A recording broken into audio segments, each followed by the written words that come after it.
Oke, kemarin ada yang request, ada di komentar yang minta dibuatin video proses penyambungannya seperti apa. Nah, ini malam ini kan kita lagi lembur nih. Ini tadi saya nyabut ada sekitar 400 batang yang mau saya sambung malam ini. Kalau yang kerja yang lain itu mungkin ribuan. Karena saya kan ya kadang kalau malam nganggur gini saya buat juga nyambung sendiri di rumah. Nah, ini prosesnya itu dari cabut. Ini yang untuk lancur ya, ini request yang untuk lancurnya. Nah, besok kalau mau yang untuk kipas kita buatin lagi yang kipas. Nah, ini seedling yang sudah kita siapkan. Ini jumlahnya tadi saya nyabut ada sekitar 400. Ukurannya sebesar pulpen. Kalau tingginya itu kurang lebih bibit ini 60 sampai 70 cm yang saya cabut ya dari pangkal waktu di kebun. Ini saya cari cabutan kira-kira segini nih, perbandingan dengan kelingking agak jauh. Kalau misalkan terlalu besar juga nanti entres kita juga kan cuma masuk setengah karena entres kita kecil-kecil seperti ini. Nah, tunas itu rata-rata seperti ini.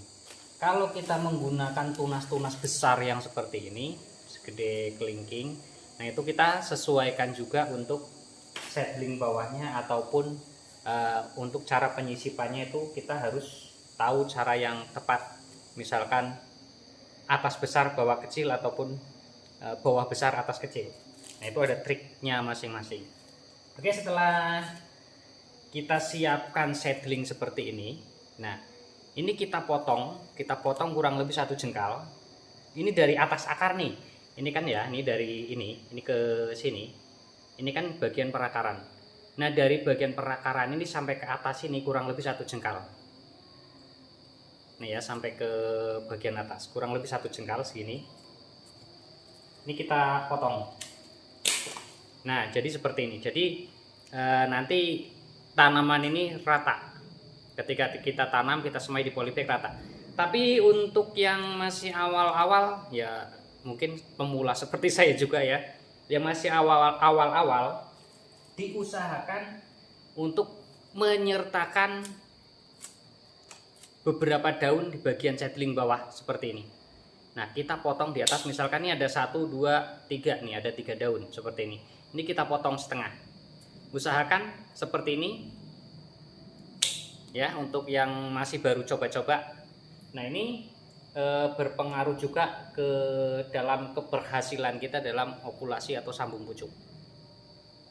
Cuma kalau saya menggunakan total seperti ini, enggak saya sisakan. Nah, ini yang sudah saya potong sesuai dengan ukuran. Oke, kita lanjut proses sambungnya. Kita lanjut ke proses sambung. Oh ya, sebelum ke proses penyambungan, ini sedikit saya jelaskan lagi. Untuk pemotongan, pemilihan di bagian entres seedling bawah, diperhatikan juga bagian dalam. Ini seedling ini harus benar-benar sehat. Nih, bagian dalam ini kan hitam nih.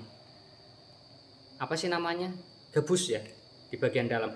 Ini menandakan bahwa batang ini tidak sehat. Ini biasanya terjadi di pangkal, di pertengahan ataupun di bagian pucuk. Itu tidak pasti. Ini bekas serangan hama uret. Nah, itu jangan kita gunakan yang seperti itu kita potong aja. Kita potong turun sampai ke bawah sampai ketemu yang sehat seperti ini. Nah, ini baru bisa kita kita gunakan kalau seedlingnya sudah sehat seperti ini.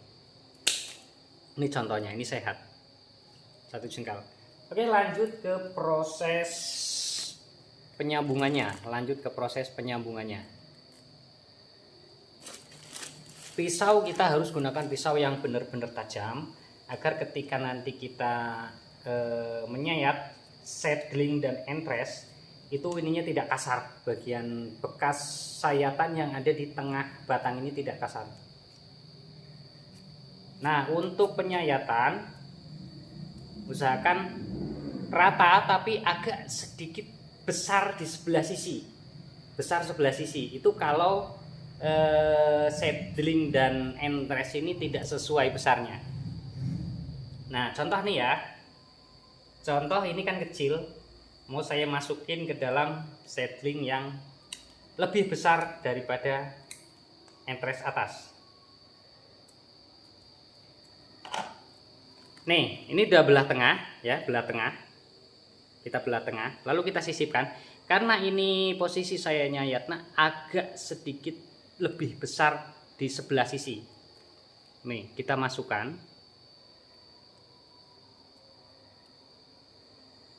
Agar proses sambung pucuk ini bisa berhasil, ini yang sebelah sisi ini harus ketemu antar kambium, harus rata dengan kulit. Kalau sebelah sini di dalam nggak masalah.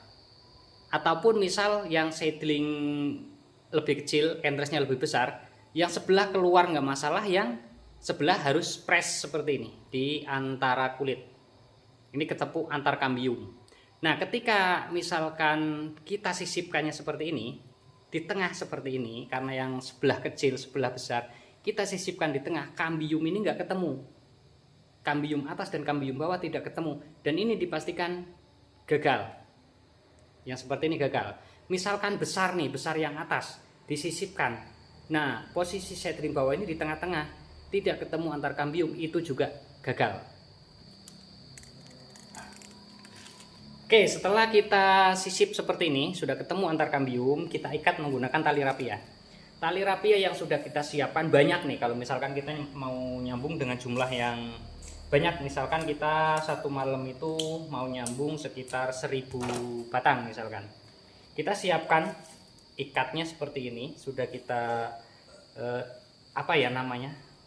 dibuat kecil-kecil, baru nanti ketika kita gunakan tinggal ambil lalu ikat seperti ini. Ini proses ngikat ini mah nggak butuh waktu yang lama, nggak ribet.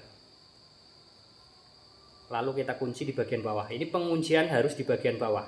Kalau penguncian di bagian ujung atas, biasanya dia sering lepas, melorot. Itu kalau rapiah karena agak licin. Saya menggunakan tali rapiah, tidak menggunakan plastik yang kita tarik. Nah, itu terlalu lama prosesnya. Nah, ini setelah jadi seperti ini, kita taruh di ember yang sudah ada zat perangsang tumbuh yang sudah kita siapkan sebelumnya. Zat perangsang tumbuhnya apa? Itu kita buat juga alami, tidak kita beli dari toko. Nah, itu nanti ada di video tersendiri untuk pembuatan JPT-nya.